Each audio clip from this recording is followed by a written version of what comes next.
What is it? Good afternoon, tubers. Madame Roy back again. It is now about 1:45, and yes, I am filming with the Sony DCR TRV 280. Pretty low light today, and this one seems to do the best with low light. They're working on the floors downstairs, so unfortunately we have to have little Missy cooped up, and she is not getting very happy about it. She has been meowing to go out, haven't you, little stinker? She's very restless. I've tried to play with her, but again, she doesn't really like to play. What? Yeah, she hasn't done this much, so you could tell she's really getting upset. She does not want to be shut in here, but I don't have much of a choice because you are a little escape artist. Yes, you are. Good girl. She's a good girl other than that, and I totally get it. I mean, I've had to do this for a week now, and she just does not enjoy being cooped up. Who would? I mean, it's like a little prison in here. We do let her out at night, but you can see she's really not happy. Yeah, well, what? What? See, she's even getting upset at me right now. Okay, I'll let you be for a couple of minutes. I just realized I neglected to show you guys how I set up that Laserdisc player. For those of you that are interested, this is one of the two players that I got, about 2 weeks ago over at the Goodwill. The second one did not work at all, but this one worked great. This is a Pioneer CLDV 2600. I've actually been using this one quite a bit since I got it, because can't really do too much when we're out of the house. I'll show you the laser discs I've been watching over the past few days.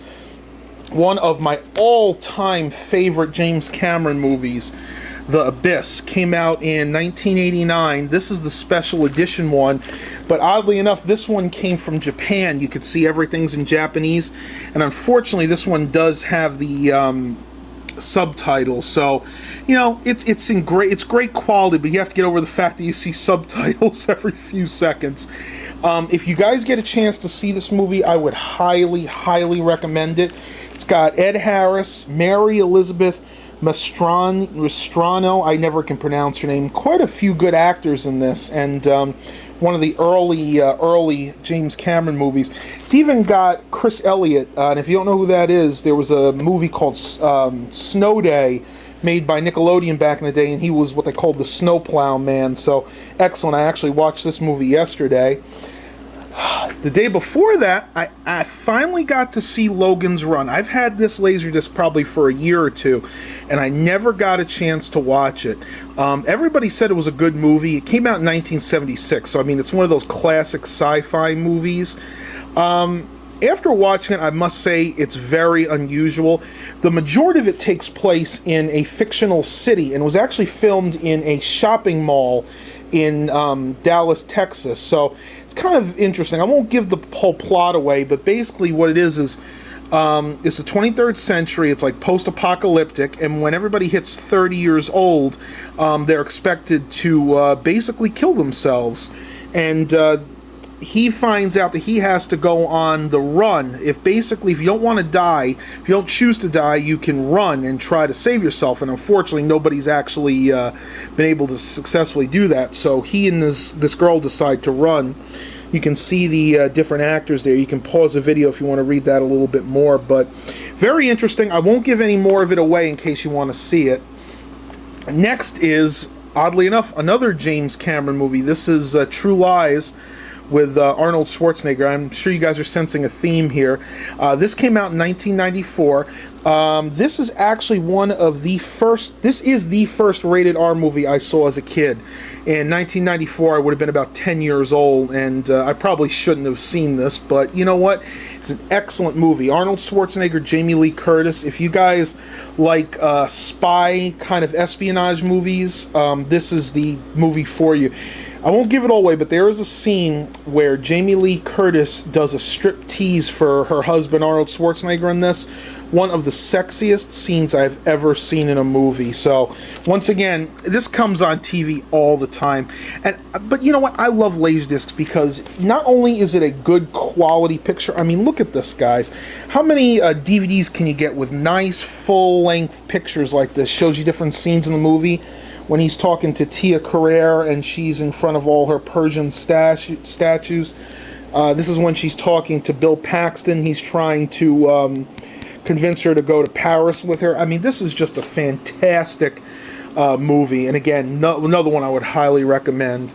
And I haven't actually watched this one yet. This is something really cool that they did with Laserdiscs. Laserdiscs were one of the first, they were the first digital media that had digital audio. Not digital video, but you had digital audio. So you had things like Dolby Digital Surround Sound, you know, Dolby Stereo.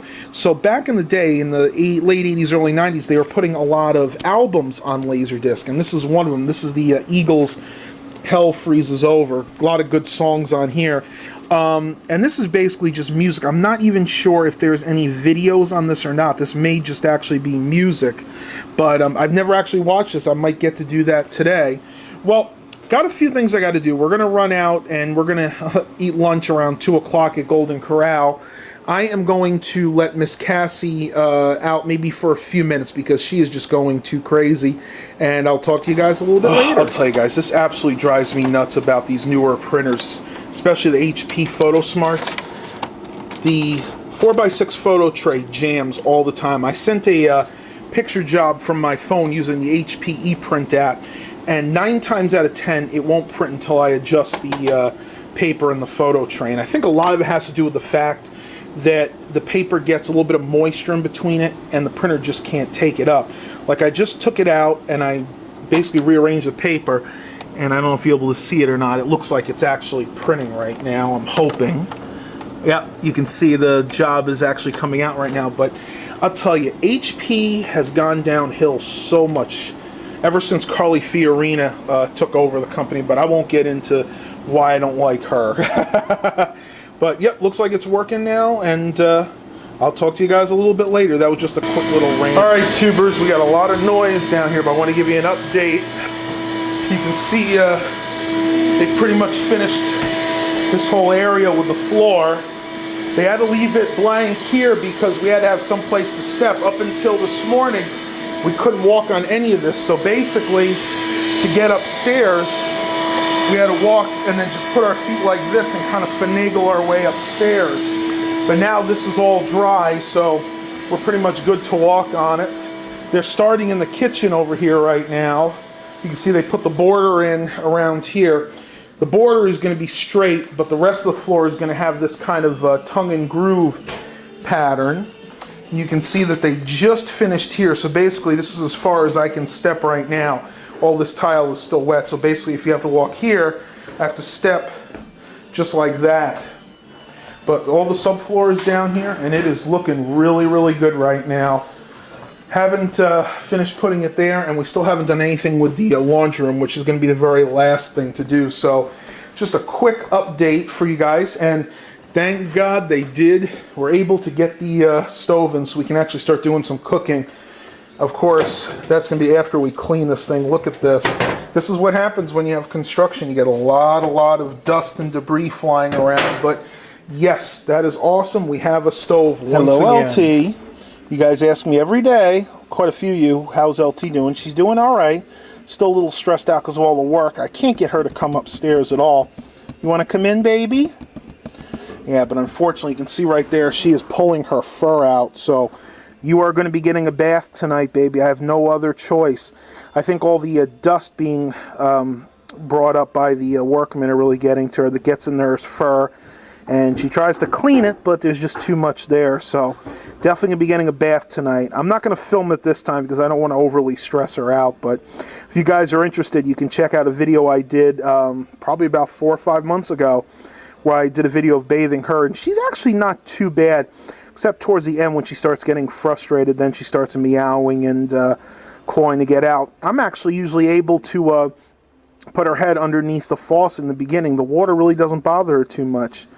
Isn't that right, Pumpkin? What is it?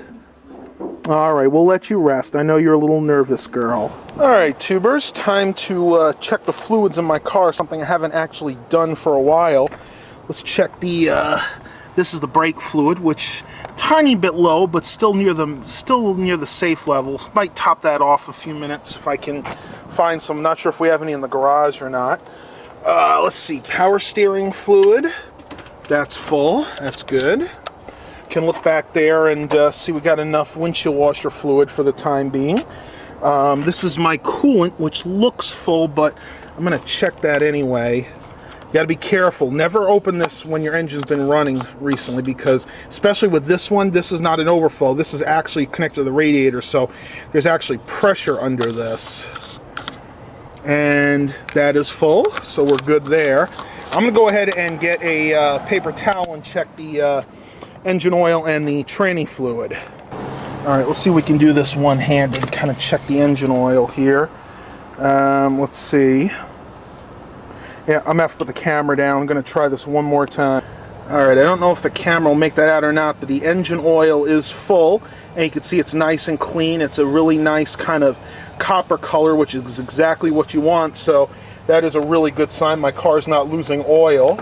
And for those of you that have Lincoln Town cars like I do and want to know where the transmission fluid dipstick is, it is right back here. It took me a while to find it originally, but it's right here under the windshield wiper cowl. So if you pull this out, you can go ahead and check your transmission fluid, which, let's see what I got here, which is perfectly fine on mine. You can see it's, again, a nice kind of clearish orange color, which is exactly what you want. So this can go right back in here, which again is not the easiest thing one-handed. And I must say, it's really not in the most convenient spot, but hey, you know what? They have to put it where they can get it to the transmission, right? So that looks good. I'm going to go ahead and top off the brake fluid, and my car should be good to go for another month. Talk to you in a little bit. I'm sitting out here on the front porch, and I wanted to show you something that I picked up at the thrift store that I find kind of unique. It's not something you see much anymore. Mom and Dad wanted a little clock, little alarm clock that they could use in the trailer in the bedroom, and they wanted something really simple. And when I was at that new Lifeline thrift store, I came across this. This is a Timex Easy Reader quartz clock, and a couple things are really interesting about it. One thing you probably see off the bat, instead of going the seconds hand going every 1 second, in this one it's set to go every 2 seconds. So you got 1, 2, 1, 2. So that's kind of unusual. The other thing is how this is actually powered. This is actually powered using a C battery, and I don't know if it's missing the door. It might be. Yeah, you know what? When I originally got it, I figured it didn't have a door, but I guess it's just missing on this one. But it doesn't really need it because the battery stays in there pretty tightly. I mean, I can shake it like that, and this thing's not going anywhere. But I just thought it bared showing you guys because it's not something you see every day. And what's really cool about it is this can actually be seen at night. Now, the whole dial itself doesn't glow, but if you look on the ends of the minute and the second hand, you can see these little, almost like little pieces of tape. Well, in effect, that's what they are. They're actually glow in the dark. So in the middle of the night, when this is totally dark, you can make out this part and this part of the minutes and the seconds hand, so you can actually tell what time it is. And I just wanted to share this with you guys really quick because it is just something that, again, I haven't seen in many years. This is, I'm guessing, is probably from the mid to late 80s. It could even be earlier than that. And the really cool thing is I'm going to go ahead and show you guys how the alarm works on here. Basically what you do is you keep this thing pushed in. This is what used to set the alarm and the time. When it's pushed in, you can actually move this little hand here, which tells you, this is how you set the alarm. Basically set that little bar to whatever time you want. In this case, just for the test, I'm going to go ahead and put it on the hour hand real quick and go ahead and push this up, and it'll go ahead and demonstrate the alarm.